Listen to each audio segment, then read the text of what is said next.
Esta aventura que vais a ver es el Camino del Santo Grial, realizada por miembros de la Asociación Cultural El Camino del Santo Grial en junio del 2004.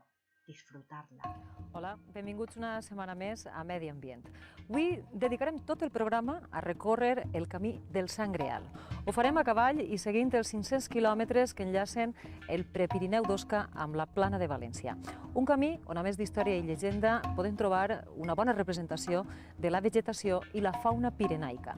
Un abans i comencem.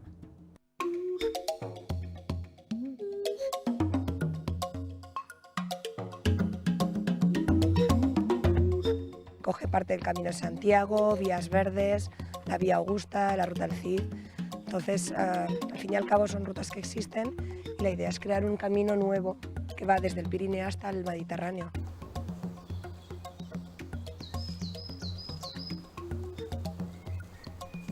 San Juan de la Peña, el principal valor que tiene desde un punto de vista florístico es que en un espacio muy reducido, hay que decir que el espacio protegido son apenas 200 hectáreas, pues reúne distintos tipos de vegetación muy contrastada.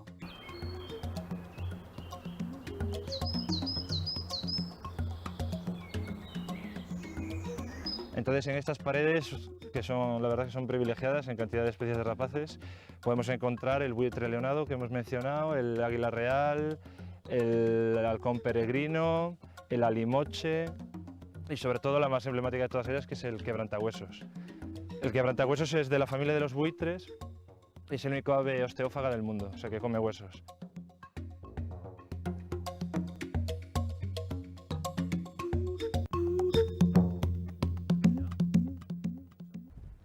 El camí del Sant Greal comença a Sant Juan de la Peña, a Osca, i acaba a la Catedral de València.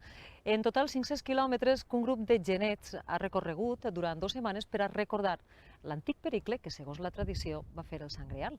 La ruta, a més, ens permet acostar-nos als densos boscos mixtos del Prepirineu i a algun dels animals més amenaçats de tota Europa, un d'ells el trencalossos, l'única au de tot el món especialitzada en alimentar-se d'ossos. Ja en terres valencianes passa per la Calderona. Des d'ací els convidem a reviure la història i el paisatge del Sant Greal.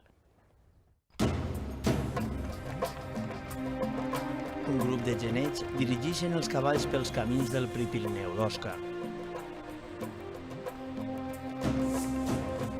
Mentre els cims més alts conserven encara la neu, estos viatgers es disposen a reviure una antiga tradició: seguir el camí del Sant Greal, una ruta que comença al monestir de Sant Juan de la Peña, a prop de Jaca, i acaba a València. Abans de començar la llarga marxa, anem a conèixer l'origen d'este camí.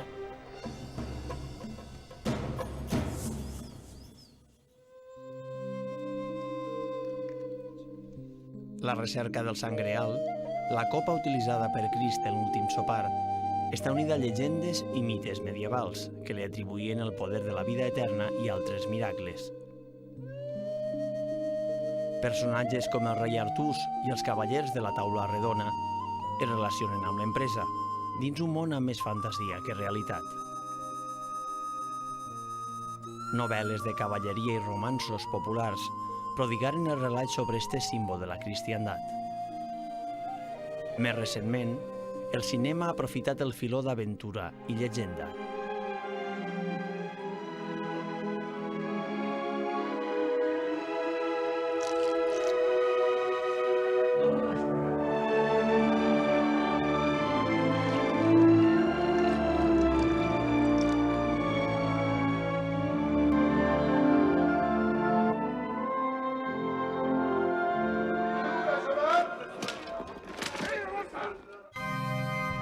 En la vida real, la recerca del Greal ens porta a la Catedral de València.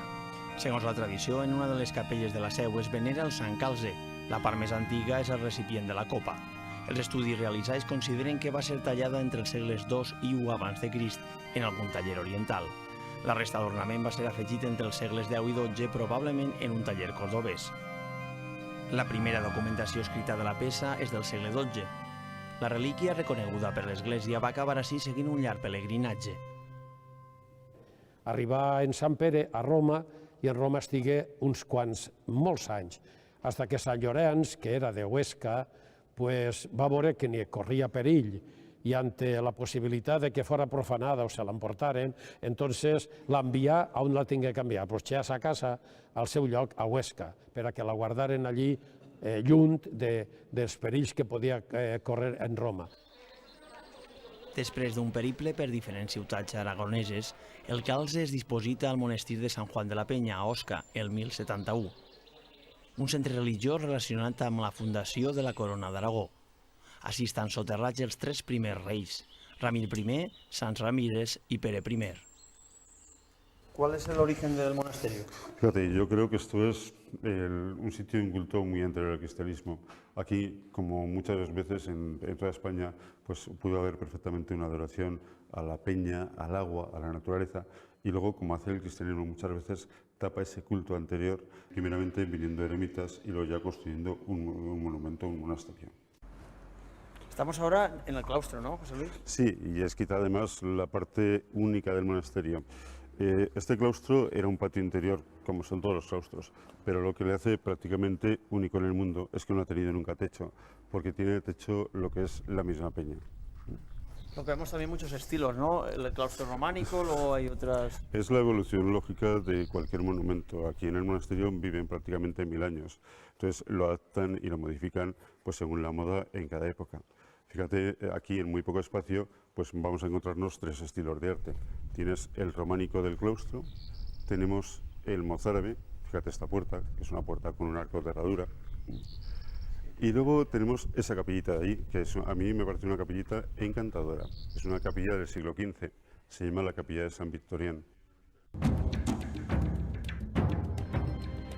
Estos murs acolliren el Sant Greal durant 4 segles, fins que el 1437 es trasllada a València per instal·lar-lo a la catedral.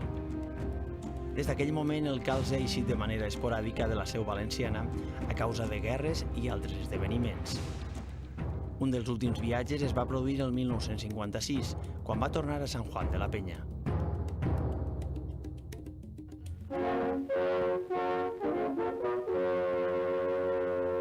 Al llegar al viejo monasterio, la venerada reliquia es depositada en un altar levantado en la que fue iglesia primitiva. El Santo Cáliz estuvo en el monasterio de San Juan de la Peña 686 años y después permaneció en Valencia y otras ciudades a las que fue llevado cuando las guerras e invasiones impusieron su traslado. Después de los emocionantes actos celebrados en tierras de Aragón, a las que fue llevado el Santo Grial, la preciada reliquia llega a Valencia y es trasladada a la catedral por el arzobispo de la ciudad en un majestuoso desfile.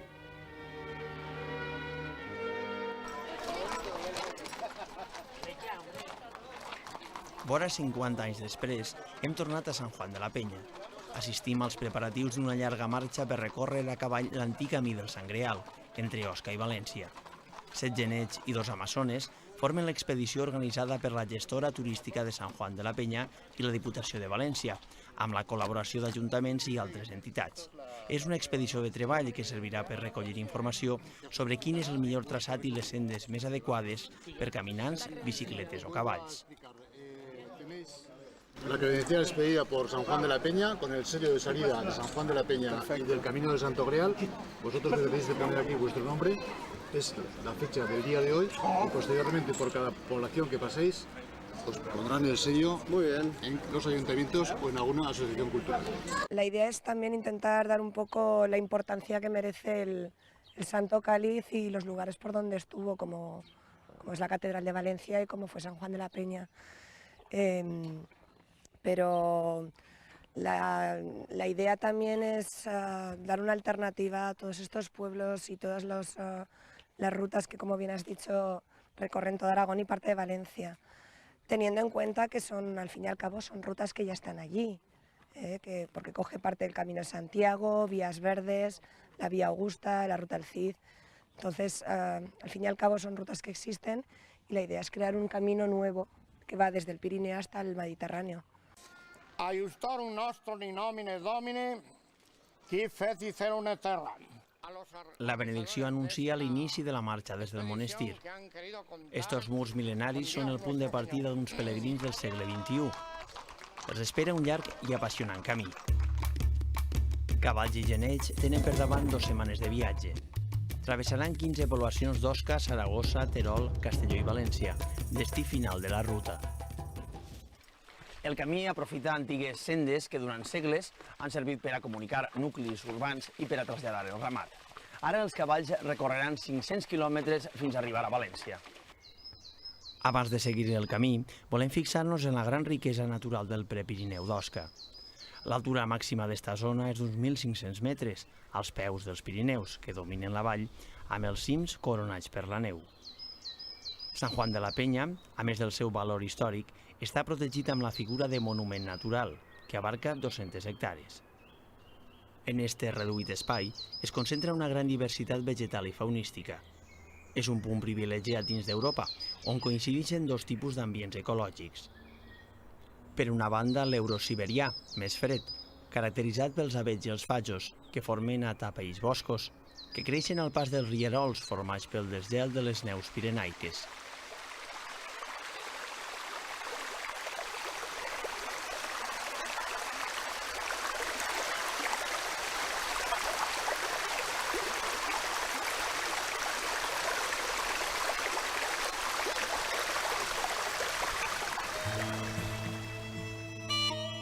L'altre ambient, més càlid, el forma la vegetació típicament mediterrània, que suporta més bé el calor i la posició de solana. Cada ambient té adaptada una fauna específica. Per damunt de tot domina el voltor comú, que troba en els penya-segats més elevats les cavitats adequades per a fer el niu. La població d'este gran carronyer ha experimentat un gran creixement en els últims anys. Molt diferent és la situació d'un altre carronyer alat emblema dels Pirineus, el trencalossos, una de les espècies més amenaçades d'Europa y l'única au que s'alimenta d'ossos. Cuando llega a un cadáver, la parte del festín que le toca suelen ser los huesos. La costumbre que tiene es de cogerlos y como no tiene la capacidad para romperlos ni con el pico ni nada, lo que hace es usar unas zonas con rocas y tal, donde los deja caer desde cierta altura. Esos lugares se les llama rompederos. Entonces ensaya y los tira varias veces hasta que consigue romperlo. Entonces cuando se come el tuétano, llegándose incluso a tragar pedazos de hueso de tamaño bastante importante. Aquí en San Juan de la Peña hay una pareja criando. En toda la península solo crían los Pirineos con regularidad. Y en el resto de la península ya no lo vamos a ver más que de paso. Y lo mismo ocurre en el resto de Europa. En el resto de Europa tampoco cría, no siendo en Grecia y en algunos países ya. Pero en Europa la mejor población, la más numerosa y la que está en mejor estado de conservación, la tenemos aquí en el Pirineu. En tot el Pirineu n'hi ha unes 80 parelles. A pesar de la seva situació crítica, està catalogat en perill d'extinció. La població es recupera a poc gràcies a treballs de conservació.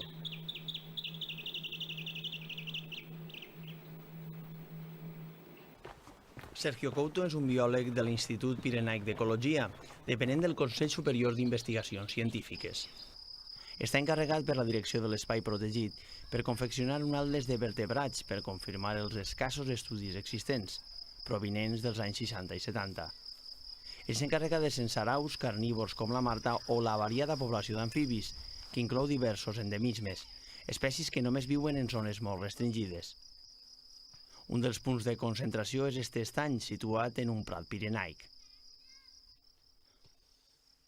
L'estany està molt a prop del monestir nou de Sant Juan de la Penya, construït al segle XVII, que suporta una important presència de visitants. Ara s'estan fent unes obres per incorporar un museu i un hotel dins l'àrea protegida. En l'actualitat, només el monestir vell rep una mitjana de 120.000 visitants a l'any. ¿Qué has encontrado? Este es un tritón palmeado, es una hembra. En contra de lo que muchas personas creen, los tritones son animales terrestres, pero una vez al año recorren grandes distancias para venir a reproducirse a las charcas, arroyos y los puntos de agua que van encontrando. Y esta es una de las especies que hay en el parque. Tenemos tritón palmeado, que es esta, tritón jaspeado, que es verde, negro y bastante más grande, la salamandra común y luego el tritón pirenaico, que es la especie más emblemática del parque en cuanto a los anfibios y también del Pirineo. Daniel Gómez també pertany a l'Institut Pirenaic i a més forma part del patronat del Monument Natural de Sant Juan de la Peña. Este especialista en botànica explica que és necessari fer compatible la divulgació dels valors naturals amb el control de la pressió humana. San Juan de la Peña tiene un número muy importante de visitantes. Si lo relacionamos con el número de hectáreas del espacio protegido, el impacto es mucho mayor que en el Parque Nacional de Ordesa, incluso que en muchos parques nacionales. Hay varios cientos de miles de visitantes al cabo del año, concentrados en unas zonas muy concretas, en las zonas de los monasterios. Todo esto supone una presión muy fuerte que hay que controlar. Daniel ens descobreix algun dels tresors del paratge dins la frondositat del bosc mixt. Comencem per este monumental tiler, l'arbre de majors dimensions i el més antic de l'espai. Un exemplar especial, a més, per la forma i la disposició que ha adoptat damunt del terreny.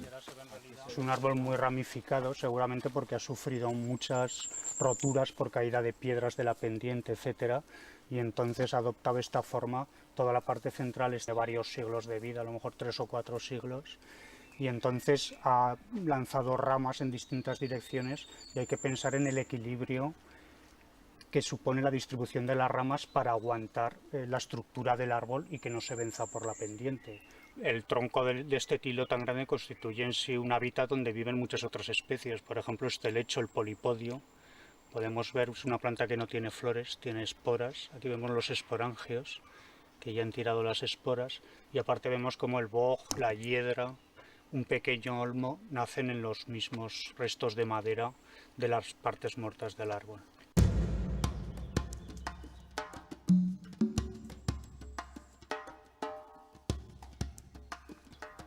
Fajos, freixes, avets i alguns aurons, amb la peculiar fulla que forma part de la bandera del Canadà. Construeixen l'atapeït bosc de l'ambient eurosiberià. El principal valor florístic de Sant Juan de la Peña és la gran varietat de vegetació diferent que alberga en un espai molt reduït, d'apenas 200 hectáreas. Hay más de 900 especies en un monte que apenas rebasa los 1500 metros de altitud. Y para que os hagáis una idea, pues esto, 900 especies es la tercera parte de todas las especies que hay en la cadena pirenaica y casi la cuarta parte de las especies que hay en todo Aragón. De los endemismos más estrictos, por así decirlo, de los que viven en un área menor, hay dos que pueden significarse de forma especial, que crecen en las mismas paredes del monasterio. Uno que es el Petrocoptis hispanica, es una planta muy adaptada a la vida en las grietas, hasta el punto de que la manera de reproducirse, las flores, los frutos, mejor dicho, una vez que tienen las semillas maduras, se doblan y entierran en la grieta de la roca las semillas, promocionando así que las semillas encuentren ya un hábitat oportuno para que puedan germinar las plantas ya en el hábitat que ocupan. Una altra espècie rara però de distribució més extensa dins dels Pirineus és esta planteta anomenada orella d'os, una relíquia de la vegetació tropical de l'era del Terciari que va sobreviure al període de les glaciacions. Este i altres valors del paratge fan que els investigadors demanen l'increment del nivell de protecció. Propugnamos que el San Juan de la Peña se ha convertido en un parque natural y que además su extensión abarque a toda la montaña e incluso al monte vecino, a la montaña Oroel, al monte Oroel, que es el monte de Jaca, y que presenta valores complementarios con los de San Juan de la Peña.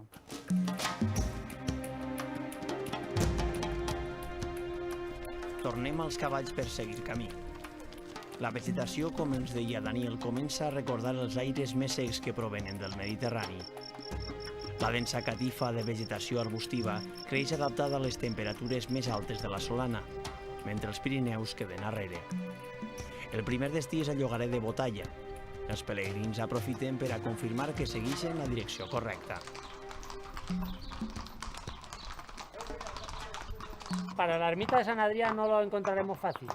Ahora ese señor dice que les le va a enseñar. Allí, ¿no? Sí, pero después ustedes tienen que regresar otra vez para coger el camino de Ena. Para coger el camino de Ena. Eso, sí, porque le va una pista hasta la ermita y más abajo que hay campo. Y luego más abajo que hay campo, ¿verdad? Campo, sí. Y luego ya se une con el camino de Ena. Ya, eso, pero hay que volver. Hay que volver un poquito. Eso. Muy bien. Muchas gracias. Hola, Venga pues, hasta luego. Vale, adiós. Está claro. Buenas tardes, hasta luego. Muchas gracias. ¿Cuántos habitantes hay aquí? 15 o 20. 20 me parece que son. ¿Y de qué vive la gente normalmente aquí? De pasear. Del aire. Del aire que viene de estas montañas. De los huertos y los campos de la agricultura. L'agricultura de la zona es basa en els camps de cereal i de ferratge per al ramat. Des del cel ens acompanya un Milà reial, un rapinyaire molt fàcil de veure a prop de nuclis urbans buscant aliment. Nosaltres busquem ara el poblet on acaba la primera etapa del camí, el poblet d'Ena. Per damunt dels sostres de pedra s'eleva la torre romànica de l'església de Sant Pere. Mentre les ovelles esgoten al prat l'última herba de la vesprada. Demà serà un altre dia.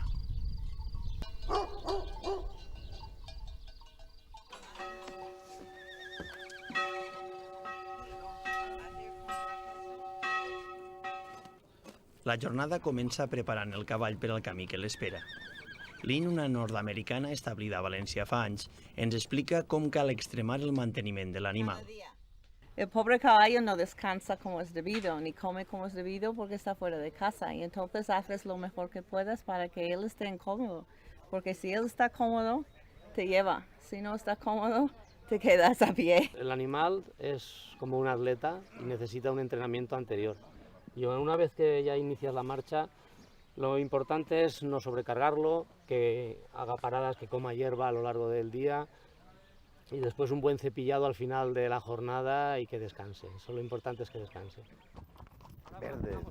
L'expedició abandona el poblet d'Ena on ha passat la primera nit. Els espera una dura jornada de camí. La major part dels genets provenen d'una mateixa quadra de Torrent, on va néixer la idea de participar en el camí del Sant Greal.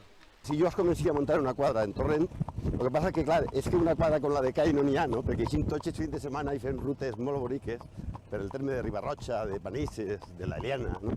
I és apassionant, no? La etapa és larga, no? ¿Cuántos kilómetros aproximados tiene la etapa de hoy? Alrededor de 40 kilómetros. 40 kilómetros. El camí ens posa per primera vegada en contacte amb el riu Gallego, un dels grans cursos fluvials de la conca mitjana de l'Ebre. Amb 215 quilòmetres de recorregut, naix a Portalet, a la vall de Tena del Pirineu d'Osca i desemboca a Saragossa. Nosaltres seguim el curs fins a arribar al poble d'Anzánigo, on s'eleva un imponent pont medieval de 5 arcades. La primera documentació que es conserva d'ell prové de l'any 1045.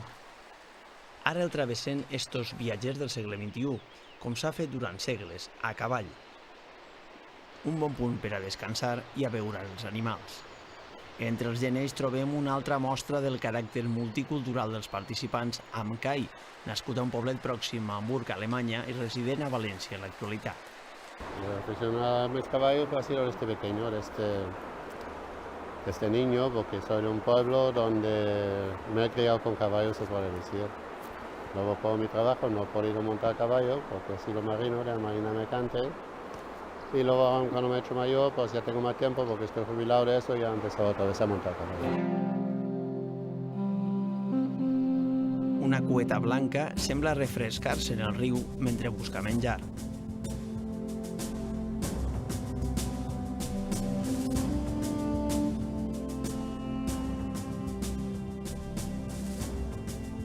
Des del cel ens vigila la silueta novament d'un Milà reial.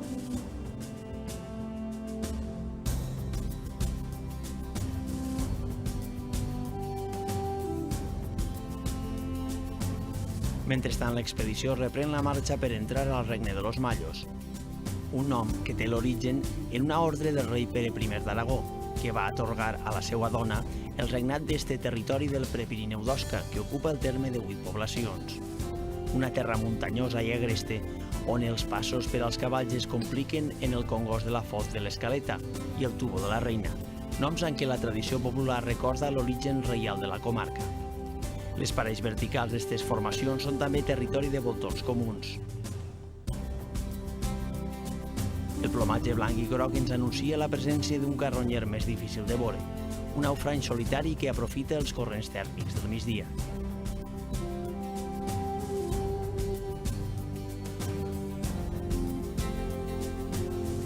És hora de dinar per genets i cavalls. La ruta... preciosa, el paisaje precioso. Hemos pasado un sitio un poco difícil, ¿no? Bueno, un par de ellos. Un par de ellos. Pero bueno, la verdad que lo hemos pasado muy bien, hemos disfrutado mucho esta mañana. Date cuenta que no puedo respirar. El camí encara ens ha de descobrir el principal tresor geològic de la zona, els Mallos de Riglos, unes impressionants formacions originades per sediments detrítics de l'edat miocena. Pendents de fins 300 metres d'alt, se succeeixen en un paradís per als escaladors i els voltors, que tenen la base d'operacions en estos privilegiats miradors.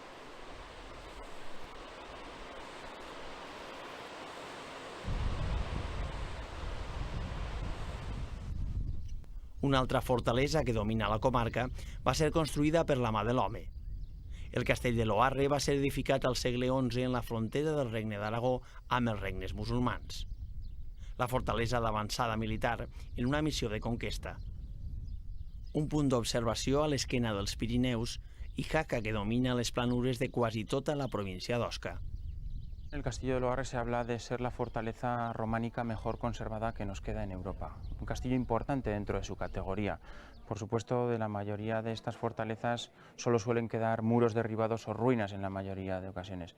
Y aquí todavía conservamos las estructuras principales, Capilla Real y toda la parte militar donde aún vemos aquí a nuestra espalda torres y demás. La capella conserva una de les majors cúpules romàniques del món. La bona conservació de l'església i el castell han convertit Loarre en un escenari de pel·lícula. Ridley Scott va rodar així algunes escenes de l'última producció cinematográfica que ha dirigit. Se presenta aquí el director de artes y el director de la película, Ridley Scott, antes de que nadie supiese nada sobre esto.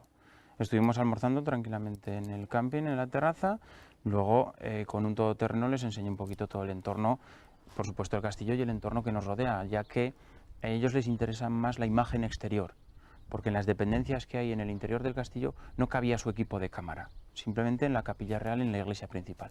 Ahí sí se rodó una escena de un banquete. El rodatge de 3 setmanes es convertirà en uns 16 minuts de la pel·lícula ambientada en l'època de les croades, amb el títol The Kingdom of Heaven, que s'estrenarà a Espanya a partir de setembre. Dels decorats construïts només es conserva esta porta, que de moment serveix per a tancar els murs del castell i que ara servirà per l'entrada dels cavallers del Camí del Greal.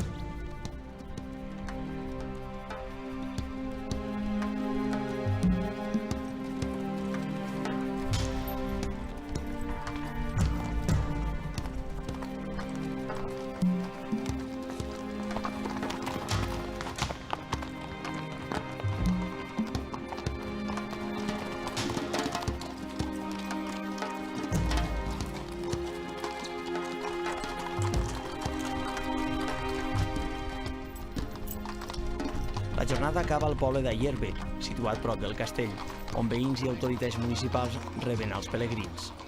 Una cerimònia que es repeteix en les diferents poblacions per on passa el camí.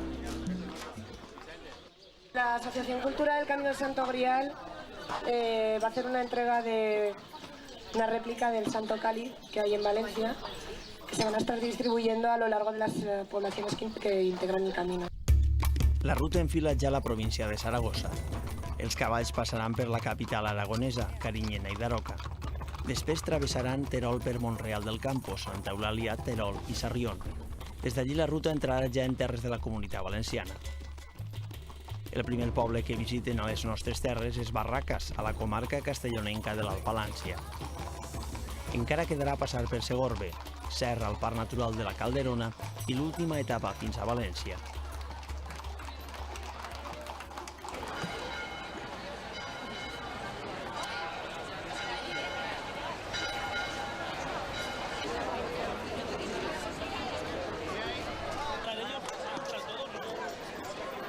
Ha sigut dur, han hagut etapes prou dures, no? Però en il·lusió hem acabat.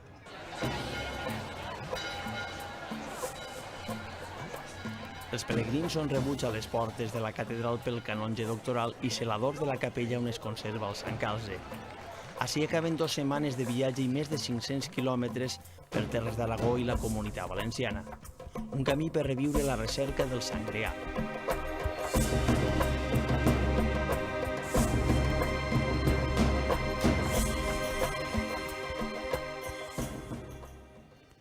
Com han vist avui, el Camí del Sant Greal ha ocupat tot el temps de medi ambient. Volem dedicar l'últim minut al primer tram del recorregut, on s'uneixen els boscos del Prepirineu i les primeres taques de la vegetació mediterrània més acostumada a les elevades temperatures i a la solana. A cavall, entre la neu del Pirineu i la Mediterrània, els deixem fins la pròxima setmana. Els esperem.